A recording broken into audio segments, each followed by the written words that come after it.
किसी को अपमानित करना तुम्हें शोभा नहीं देता है। दूसरों का मजाक उड़ाना उसे शोभा नहीं देता है। चोरी करना तुम्हें शोभा नहीं देता है।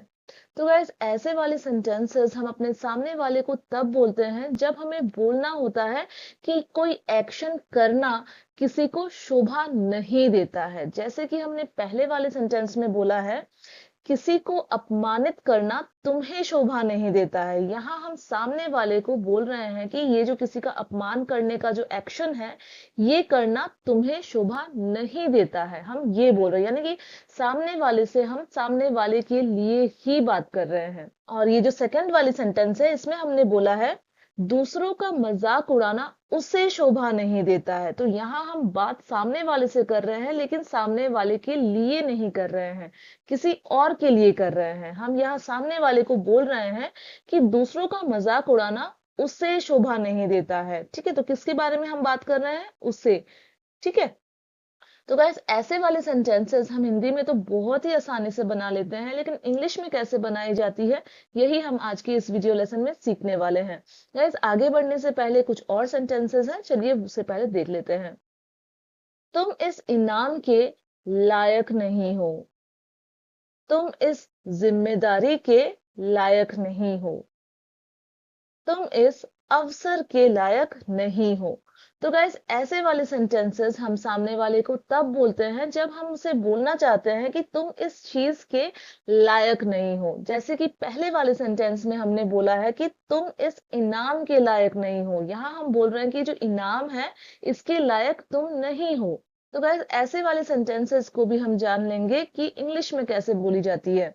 तो गाइस सबसे पहले देख लेंगे ऊपर की जो ये 3 सेंटेंसेस है जिसमें हमने शोभा नहीं देता है ये वाली फ्रेज यूज करके अपने सेंटेंस बनाई है, इसे कैसे इंग्लिश में बोलना है वो।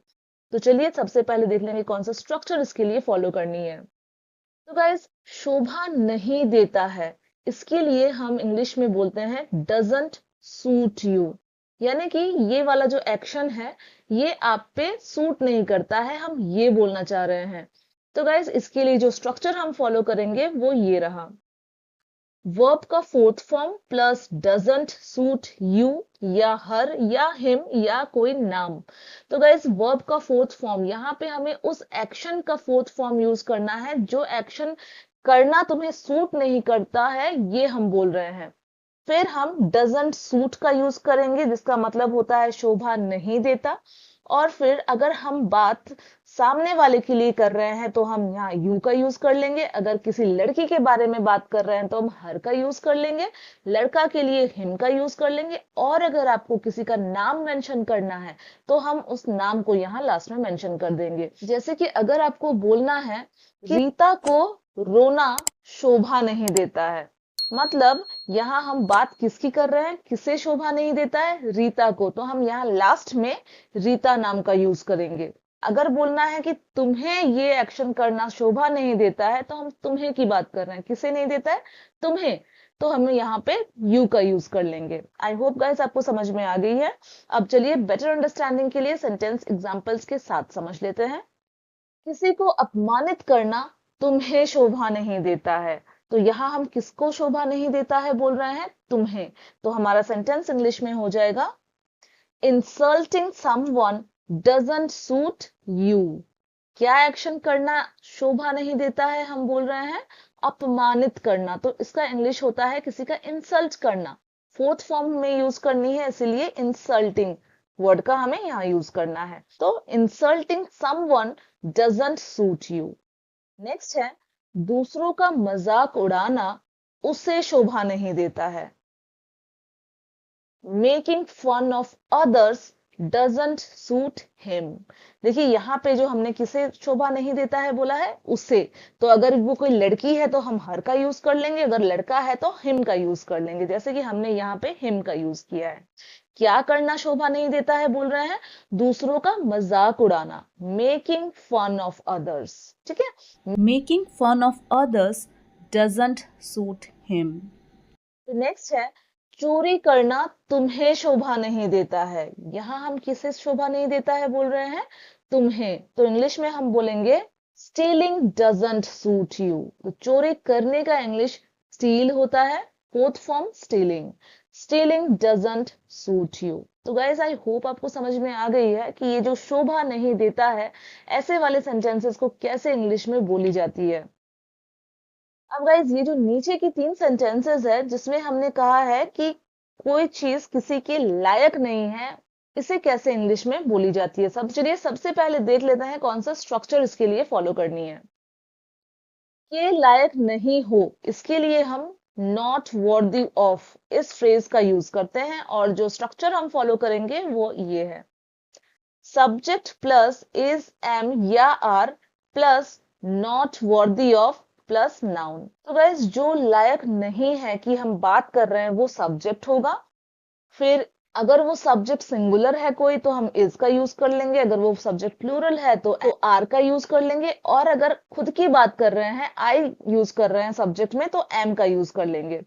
फिर नॉट वर्दी ऑफ का यूज करेंगे, इस फ्रेज का यूज करेंगे, और फिर जिस चीज के लायक नहीं हो हम बोल रहे हैं उसे यहाँ नाउन के बदले में यूज कर लेंगे। चलिए बेटर अंडरस्टैंडिंग के लिए हम स्ट्रक्चर को एग्जाम्पल में समझते हैं। पहला एग्जाम्पल है, तुम इस इनाम के लायक नहीं हो। कौन लायक नहीं है? तुम हम बोल रहे हैं। तो फिर हमारा सेंटेंस होगा, you are not worthy of this prize. किस चीज के लायक नहीं हो हम बोल रहे हैं? इनाम के। तो इनाम के लिए प्राइज वर्ड का यूज करना है। कौन लायक नहीं है हम बोल रहे हैं? तुम। तो यहाँ सब्जेक्ट कौन है? You. You are not worthy of this prize. अगर आपको बोलना होता कि रोहन इस इनाम के लायक नहीं है, तो हमारा सेंटेंस होता, Rohan is not worthy of this prize. Next है, तुम्हारा दोस्त इस जिम्मेदारी के लायक नहीं है। कौन लायक नहीं है हम बोल रहे हैं? तुम्हारा दोस्त।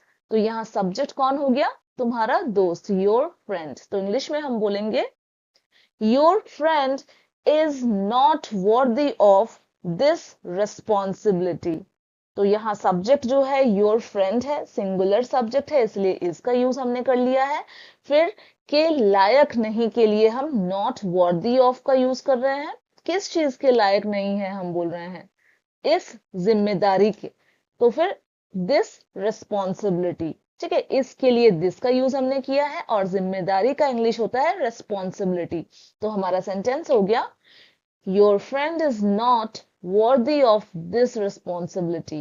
गाइस अगर यहाँ पे हमें बोलना हुआ कि मैं इस जिम्मेदारी के लायक नहीं हूं, तो हम इसे इंग्लिश में बोलेंगे, I am not worthy of this responsibility. ठीक है, फिर हमारा नेक्स्ट सेंटेंस है, वो इस अवसर के लायक नहीं है।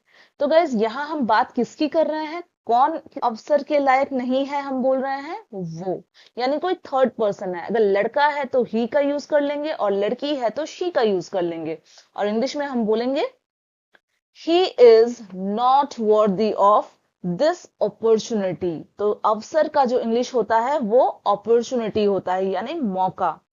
तो he is not worthy of this opportunity. तो दिस हम इसलिए मेंशन कर रहे हैं क्योंकि हिंदी में हमने बोला है कि इस अवसर के लायक नहीं है। ठीक है, तो गाइज आई होप आपको समझ में आ गई है कि ऐसे वाले सेंटेंस को कैसे इंग्लिश में बनाई जाती है। गाइज अब ये जो 2 सेंटेंसेस आपको स्क्रीन पर दिख रही है, वो सम्मान के लायक नहीं है, और झूठ बोलना तुम्हें शोभा नहीं देता है। इन दोनों सेंटेंसेस की इंग्लिश आप जल्दी से कमेंट बॉक्स में बनाइए, और साथ ही गाइस मुझे बताइए कि आज की वीडियो आपके लिए हेल्पफुल रही है या नहीं। गाइस अगर वीडियो थोड़ी सी भी हेल्पफुल रही है आपके लिए तो उसे लाइक करना बिल्कुल नहीं भूलिएगा, अपने दोस्तों के साथ भी शेयर कीजिएगा, और साथ ही अगर चैनल पे नए हैं तो इसे सब्सक्राइब भी कर लीजिएगा। Thank you so much friends for watching, bye.